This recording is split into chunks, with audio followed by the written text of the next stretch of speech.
Hey guys, Furum here, and today I will not be testing the Pagani Huayra BC in multiplayer in Asphalt 9, but rather a fellow member of Purple Team, Gurkirat Singh, has kindly allowed me to use his footage for this video. So let's get right into the first race. So this Huayra is at 3 stars, or a rank of 3459. So the Pagani definitely has, I would say, average or below average acceleration. It is worse even than the LaFerrari's acceleration, I believe, and the P1s can just blow past in the beginning. However, it does have one of the best nitro efficiencies in Class A, and it also has a very good cornering ability. Its top speed is pretty good for its class, but it's just a matter of getting up to that speed and maintaining it. Maintaining it should not be too much of a problem because of the really good nitro efficiency, but getting up to speed at the beginning of a race without getting knocked down might be the hardest thing in this car. And when people get ahead, you just have to catch up to them because they'll all be getting ahead at the beginning. So here we bump the P1 from behind, lose a bunch of speed, and don't knock him down. That is one of the most annoying things in Asphalt 9 multiplayer. When you come up behind somebody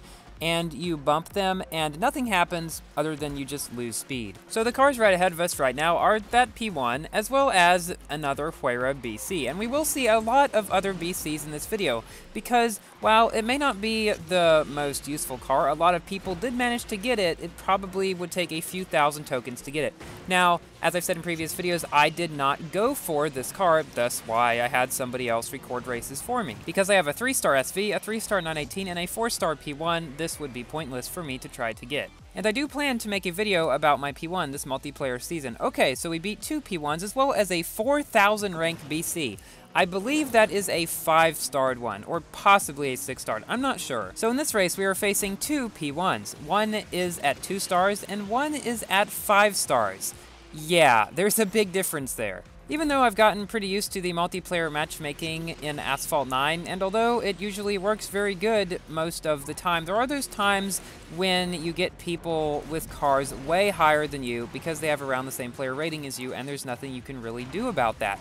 So that is why I still do like Asphalt 8's standard multiplayer system better, the one that prioritizes car rank and puts player rating second. But this is something I do not really expect that Gameloft will change because there really hasn't been a whole lot of outcry against it because it does still work decently well. So yeah, those are just my thoughts on it. So at this point in the race, those 2 P1s were very far behind.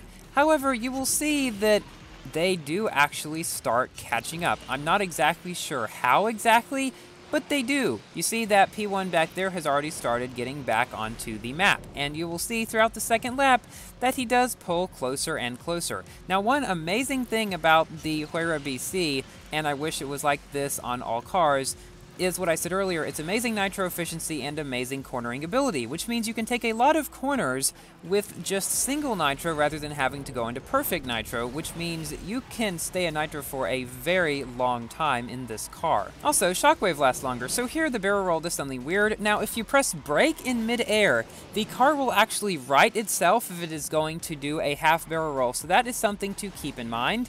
And if you ever are doing a half barrel roll, that is something you should definitely try. You could not do that in Asphalt 8, so I'm very glad they added that to Asphalt 9. This P1 has somehow managed to catch up to right behind us. However, thankfully, the finish line is very soon. We make it out of the tunnel a little bit ahead of him and round the final turn, and there's no way he is going to have enough speed to be able to catch up, and thus we cross the finish line for the victory. And by the way, the reason I'm saying we is just so as to not be confusing. Just guys, remember, it's not me driving, it's someone else. So we've come in first in this race, and interestingly, the car that came behind us was the 2-star P1. The 5-star P1 came in last place.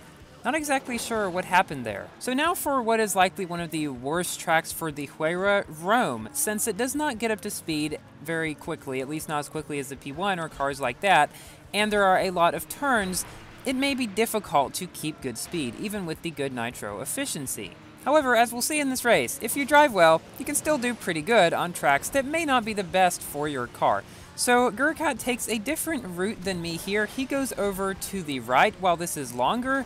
I'm not exactly sure if it is faster or not, but it very well could be. I may want to try it sometime. The way I go over to the left, and flat spin across the river. Now, it's definitely shorter, but the other way could be faster, and maybe it's different in different cars. I do not really know. So right now we are in 4 out of 6 position, and once you get up to speed, I believe this car's really good nitro efficiency probably does counteract its mediocre acceleration. So let me explain in a bit more detail why exactly I did not go for this car. The main reason is because, as I said before, it wouldn't really be all that useful to me, but the huge reason why I did not really even consider going for it at all is because I wanted to save my tokens for better cars like the Chiron or the Regera. I knew this car would take 5,000 probably tokens to unlock, maybe 2-star, 6,000 to 3-star, something like that.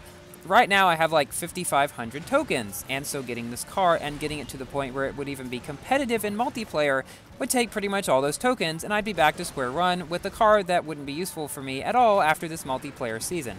And considering you can use the P1 in this multiplayer season as well as the FXXK, both of which are better cars possibly than the Huayra BC, yeah, this car is just completely pointless for me to go for. Now, a lot of people have gone for it, and that's great. As it will get buffed in the next update, it could certainly become a better car, and we'll have to see how it performs against cars like the 918 after the update, because I think OrcFab did a race between the 918 and the BC on the Nile River, and the BC almost caught up to the 918, and we'll have to see what happens after the buff. So here we've passed the #1 car because he wrecked on something, and thus crossed the finish line in first place, coming back from 4th position, which is a pretty good feat. So Gurkirat is on Android, Legions United is also on Android as well as Windows, so if you're on either of those platforms and would like to join, I will put a link to a video about that in the description.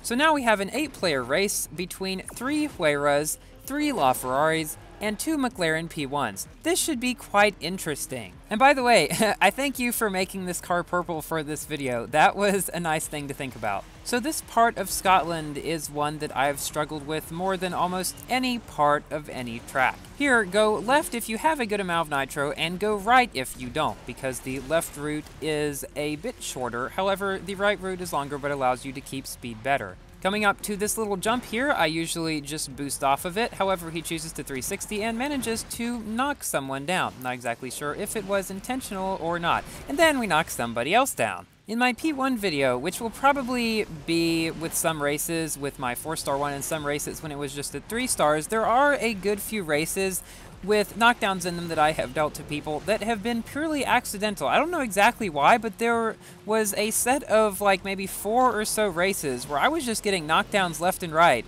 for like not even a particular reason. I don't exactly know why. I guess Gameloft was deciding to be very nice to me that day. So we have managed to get ahead of the pack and are coming up near the end of the first lap. I think there we tried to do a forced barrel roll off the side of that ramp. I don't usually do that in Asphalt 9, mainly because forced barrels just don't usually work for me. I don't exactly know what it is, but they're harder in Asphalt 9 than in Asphalt 8. Nothing really happens on the second lap, and here we reach Legends League, going up a full 19 rating in that race. Interestingly, a 2-star LaFerrari came in second, followed by a 5-star P1, and then all the other cars. So the final 2 races in this video are some quite close matches between some members of the community. This one is Rev Gibberish in his Pagani, and I believe it is at 2 stars. Still, this race was extremely close, and yeah, you'll want to watch it till the end. So there have been some rumors going around on the community that may have started in the Asphalt 9 Legends Discord. I'm not sure, but anyway, these rumors are that the Bugatti, Chiron, the Regera, the Terzo, cars like that are not going to be obtainable in the same way as, say, the 918 or the Huayra, through an event and then buying packs, which has been the standard way to get new high-end cars ever since the beginning of Asphalt 9. The rumors are that the Chiron, Regera, and Terzo and cars like that will be obtainable in some sort of, I don't know if it's event or in some other way, but through using previous exclusive cars. I don't know exactly if this is true or if it's just a rumor or if the devs said it, but it's something to keep in mind. And also this means I don't know if I'm going to need thousands of tokens to get cars like that. Now if I don't, Well, that's very great, because that means hopefully I can go for the Regera and the Sheeran. I was planning to skip the Regera to go for the Sheeran, but if these use less tokens, I may as well go for both. However, if they rely on, saying, playing events a whole lot of times, maybe I will use a lot of my tokens for refills to make sure I get everything. I don't know, but it should be quite interesting. So in this part of the race, Rip Gibberish has passed us. We've all done barrel rolls up those ramps and stuff like that, but now we start to catch up again. Now we're coming up to a part of Shanghai that I really don't like. This jump here and then the subsequent turns after it. If you go too high on this jump, you can't drift early enough like we did here, and then you might hit the wall and lose a lot of speed.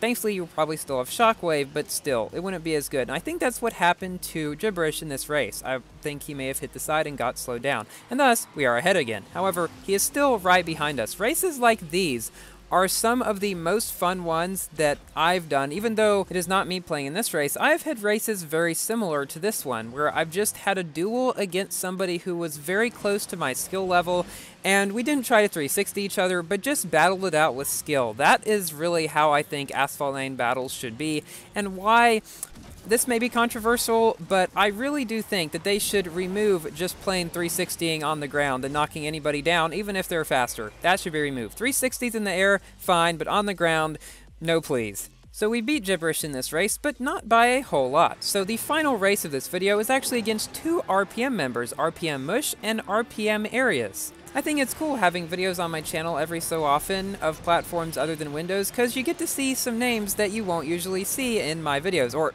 well, you won't really, since I only play on Windows. I don't even have Asphalt 9 or Asphalt 8 on any other platform. And I just realized this is the exact same track that was in the previous race. And here we come up to this section again. I just have had so many problems here. It is really good, however, to have Shockwave going up that ramp. Even with a few problems around those turns, we managed to get out, still in first place. However, somebody is now right behind us. And so it will be a little bit of a battle from here on out to the end of this 2-lap race, as are all the races in this multiplayer season. So I guess it's now time for me to give my general review about this car. Now, even though I don't have the car, I can tell pretty well how it performs and how it drives based on the video. As I've said, it is not really an A-Class King, however, after the buff, we don't know, but it seems to be fairly good on the track if you can get it up to speed. That is probably the hardest thing about this car, because it looks quite easy to drive, because its drifting, handling, and nitro efficiency are all quite good. It's not only this car that is getting buffed in the next update, some other cars are getting buffed as well, and some are getting nerfed, but overall it's about 20 cars, or about 2/5 of the cars in Asphalt 9, that are getting their stats fiddled with in some way. Most of the cars are having some stats made better, however some are having their stats made worse. And we'll have to see how this really affects their placing in their classes and overall, and if it changes too much, I might just make another best and worst cars video. However, I would like to avoid making them so close to each other, so I am not sure about that yet. So the car directly on our tail is RPM Mush. He is driving a slightly higher ranked Huayra BC at 3 stars, I believe, with all the import parts supplied. So that is why this is extremely close. The cars have almost equal performance, and the drivers have almost equal skill. So thank you again to Gurkirat Singh for recording these races for me, because I did not get this car, and you can expect, if I do not go for some car, that there will still be a video of it on my channel, because I will most likely ask somebody to do some races for me. And yes, if there is a car that I'm not going to get, I will probably make posts in Purple Team or something about it. So maybe you can get some of your races in a video. So guys, thank you all so much for watching. Please like the video if you've enjoyed, and consider subscribing for more Asphalt 8 and 9 content. And I will see you in my next video. Goodbye!